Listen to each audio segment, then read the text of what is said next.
वो तो ऐसी एक स्टोरी और है जिसमें दो बहनें होती है, उनको वापस से मतलब पुराने लाइफ की चीज़ें उसके सामने आ जाके उनको हॉन्ट करती हैं। तो सर काफ़ी जगह होता है कि लोगों को अपना पुराना गांव याद आ जाता है। और हाँ, एक केस है यूपी का, और वो मतलब प्रॉपरली वो इंडिया से बाहर वाली एक यूनिवर्सिटी, नाम भूल गया मैं उसका, उन्होंने आके यहाँ पे डॉक्यूमेंट किया। हाँ, इंडिया में तो 2-3 केस हो गए सर रीइंकार्नेशन के। लेकिन वो डॉक्यूमेंटेड, जैसे डॉक्यूमेंट मतलब उससे प्रॉपर रिसर्च की गई है कि कहीं ये फेक तो नहीं है। हाँ। तो एक लेडी थी यूपी में, तो छोटी सी समराइज़ करता हूँ उसको मैं। तो एक लेडी थी यूपी के अंदर, मेरे को उसका नाम तो याद नहीं, पर जो दूसरी एक और लेडी थी उसका नाम शिवा था, शिवा या शिव ऐसे कुछ नाम था उसका।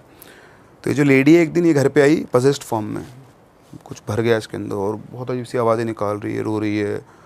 और उसके 3 या 4 दिन बाद जिस लड़की से लेडी की डेथ हो जाती है जो पजेस्ट थी। अब डेथ होती है, उसके अंतिम संस्कार की सारी तैयारी की जाती है, जाके चिता पे रखते हैं और वो वापस उठ जाती है। और उठ के चारों तरफ देखती है और पूछती है मैं कहाँ पर हूँ। तो बोलते कि पहले तो हो गया कि हाँ कर जिंदा हो गई तो वापस, तो मतलब ये मरी नहीं थी। पर अब उसने बताया कि मेरा नाम लेट्स से शिवाई था उसका नाम, तो मेरा नाम शिवा है, लड़की का नाम था, मतलब शिवा ऐसे कुछ नाम था उसका, संतोष रख लो कि संतोष है। तो बोले संतोष कौन है? तो उसने बताया कि मैं यहाँ से 3-4-5 गांव छोड़कर एक और गांव है, उस गांव में रहती थी।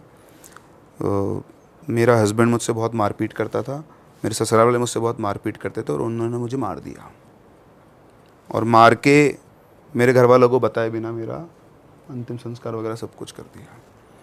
तो इस तरह उसने डिटेल बताई, उसने अपने पति का नाम बताया, ससुर सास सबका, गांव का, पिताजी का नाम बताया।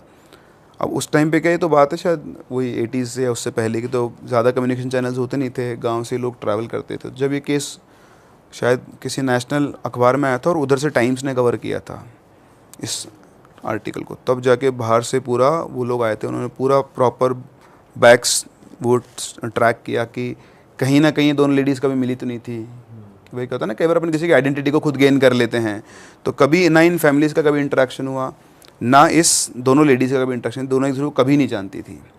अच्छा, वो जो दूसरी लड़की की डेथ हुई थी उसके जो फादर थे उनको ये था कि उनकी बेटी को मारा गया है, तो उन्होंने केस भी किया हुआ था।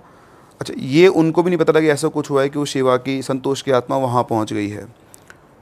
तो ये गांव में और उनके गांव में कोई एक आदमी था जो न्यूज़पेपर बांटता था, ये सारे पता नहीं कुछ काम करता था, वो ऐसा व्यवसाय के लिए आते जाते हैं ना, आपस में ट्रेड करते हैं जो, तो उसको वहाँ के पता लगा इस गांव में ऐसे कुछ चल रही है।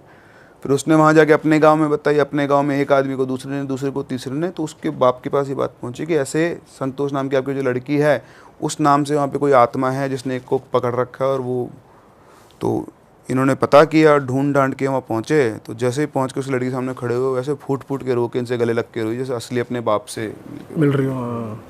तो वो भी एक तरह का केस था कि रीइंकार्नेशन नहीं बोल सकते, लेकिन कहाँ से घूमकर वो कहाँ पजेस हुई और कहाँ के स्टोरी ओपन हुई। सही बात।